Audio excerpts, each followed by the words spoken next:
अमृत के धार केहू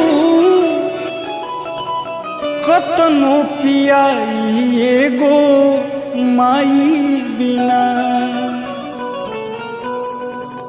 अमृत के धार केहू कतनो पियाई एगो माई बिना।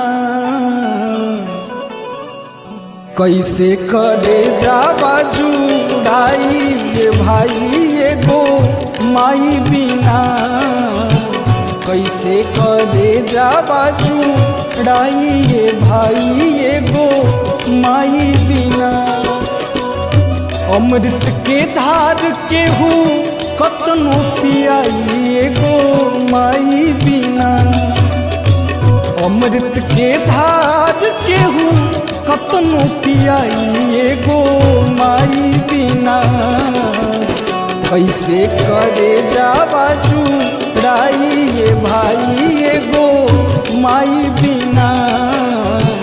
कैसे करे जावा जुदाई ये भाई एगो माई बिना।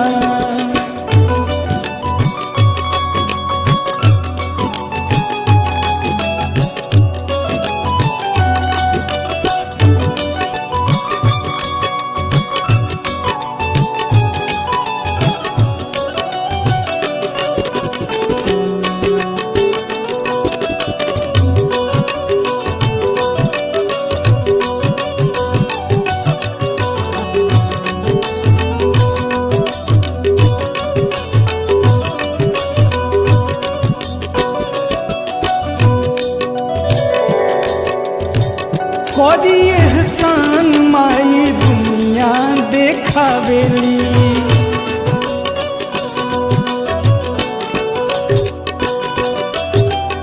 करी एहसान माई दुनिया देखावेली। बोले बतियावे औरी चले के सिखावेली। मिल जाई अन्न धन मिल सुख पूरा। मिल जाई धन मिल सुख पूरा। माई के दुलार बिना सब कुछ अधूरा। अचरा ओढ़ा के हो दूधवा पियाई एगो माई बिना। अचरा ओढ़ा के हो दूधवा पियाई एगो माई बिना। कैसे करे जावा जुदाई ये भाई एगो माई बिना। कैसे करे जावा जुदाई ये भाई एगो माई बिना।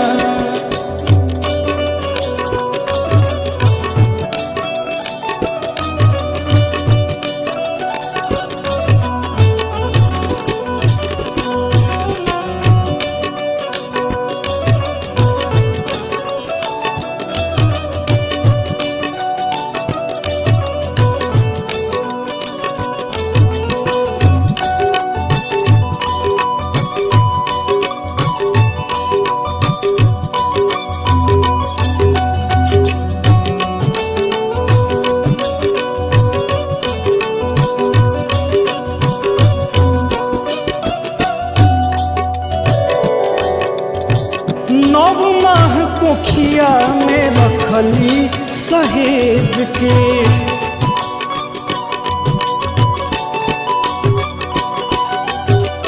नव माह कोखिया में रखली सहेज के। दिहली जन्म माई सारा सुख तेज के। कैसे गिनाई तोहर कितना उपकार बा। कैसे गिनाई तोहर कितना उपकार बा। रोवा रोवा माई हो तो हार कर्जदार बा।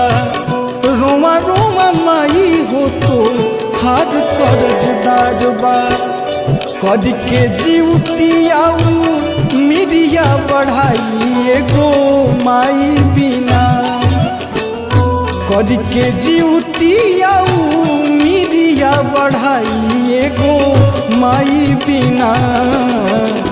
कैसे करे जा बाजू डाइए भाई एगो माई बिना कैसे करे जा बाजू डाइए भाई एगो माई बिना अमृत के धार केहू केतनो पियाई एगो माई बिना अमृत के धार केहू केतनो पियाई एगो माई बिना कैसे करे जा बाजू डाइए भाई एगो माई बिना कैसे करे जा बाजू डाइए भाई एगो माई बिना कैसे करे जा बाजू डाइए भाई एगो